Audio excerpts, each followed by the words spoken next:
আসসালামু আলাইকুম সবাইকে, কেমন আছেন সবাই? আমি অনেক দিন পর আপনাদের সাথে একটি ব্লগ শেয়ার করছি। আসলে নজর জিনিসটাকে ইদানিং এত বেশি ভয় পাই যে ব্লগ শেয়ার করতেই ভয় লাগে। আশেপাশের সুখী মানুষগুলোকে হঠাৎ করেই অসুখী হয়ে উঠতে দেখলে ভীষণ খারাপ লাগে। তো সবাইকে রিকোয়েস্ট করব, আমার ভিডিও কোনোটি যদি আপনাদের সামনে আসে অবশ্যই প্লিজ মাশাআল্লাহ বলবেন। যতদূর জানি মাশাআল্লাহ বললে নজর কেটে যায়। যাই হোক, কিছুদিন আগে আমি আমাদের বাসায় গিয়েছিলাম। হুট করেই আমার কাজিনরা সবাই প্ল্যান করলো যে সব বোনেরা একসাথে দেখা করবে।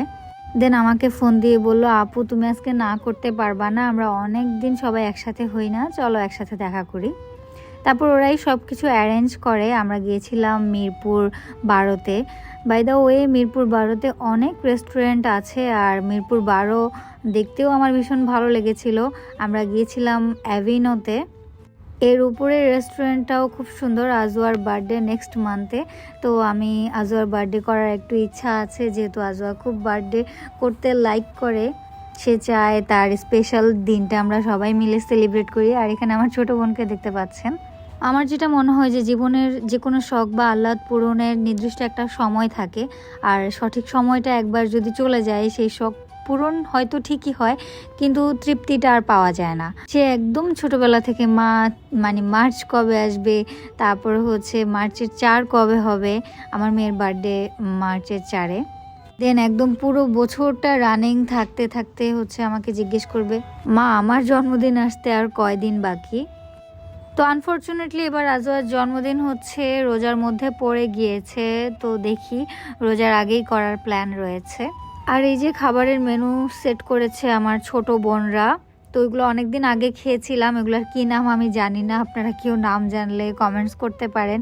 বাই দ্য ওয়ে, আমার কাছে এটা ভালো লেগেছিল। এটা মেবি চিকেন ললিপপের মতো একটা ফ্লেভার পেয়েছিলাম, কিন্তু আমাদেরকে রাইস যেটা দিয়েছিল ওইটা ওরা নাগা রাইস নিয়েছিল। আর আমার এত ভীষণ পরিমাণে ঝাল লেগেছিল।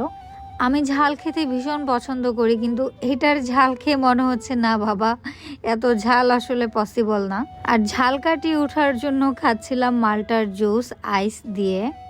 আর এই যে একটু ভিডিও নিয়ে নিলাম আপনাদের সাথে শেয়ার করার জন্য। রেস্টুরেন্টটা সুন্দর, আপনারা চাইলে যেতে পারেন। আর এই ভিউটাও অসম্ভব সুন্দর। এখান থেকে হচ্ছে মেট্রো রেল যাওয়ার একটা সুন্দর সিনারি দেখা যায়। দেন আমি আমার ছোট বোনকে বললাম, তুই আপুর একটা ভিডিও নিয়ে দিবি, আর যেন দেখে মনে হয় আমি আনমনে বসে হচ্ছে মেট্রো রেল যাওয়া দেখছি। যাই হোক, এইটা হচ্ছে আমি আবার বলে দিচ্ছি, এটা ছিল অ্যাভিনো রেস্টুরেন্ট, আর এটা কোনো প্রমোশনাল ভিডিও না। অনেকেই হয়তো আমাকে কমেন্টস করবেন কিংবা ইনবক্সে জানতে চাবেন কোথায়, সেজন্যই জানাই দিচ্ছি। আর এটা ছিল আরেকটা রেস্টুরেন্ট, এটা রুফটপে, আর এটার নাম হচ্ছে পশ লঞ্চ। ওই যে আমি প্রথমে যেটা বললাম যে আজওয়ার বার্থডে করার ইচ্ছা আছে, তো এই জন্য আজওয়ার বার্থডের জন্য হচ্ছে আমি স্পেস দেখছিলাম। ওখানে তো অনেকগুলো, একটা বিল্ডিংয়ে অনেকগুলো রেস্টুরেন্ট, কোনটা সুন্দর সেটা চেক করার জন্য গেলাম। দেন এই ভিউটা তো আমার অনেক ভালো লেগেছিল, ঠান্ডা ঠান্ডা বাতাস, তারপর হচ্ছে এই সিটটা হচ্ছে মানে দোলনার মতো দুলে এদিক ওদিক যায়। তো এখানে একটা ভিডিও নিয়ে নিয়েছিলাম। আমি যে উপরে রেস্টুরেন্ট সিলেক্ট করার জন্য এসেছি, আমি আমার বোনদেরকে বাকি বোনদেরকে জানাই আসি নাই, আমি আরেকটা বোনকে নিয়ে উপরে আসছি। তো আমার ভিডিও করে দিচ্ছিল, আর ওরা হচ্ছে আমাদেরকে খুঁজতেছিল, ফোন দিচ্ছিল আমার কাজিনের ফোনের মধ্যে। দেন ও আমাকে বলতেছে, আপু আমাদেরকে তো খুঁজতেছে। যাই হোক, আজকে খুবই ছোট একটা ব্লগ শেয়ার করেছি। অন্যদিন আরও অনেক গল্প হবে, আড্ডা হবে।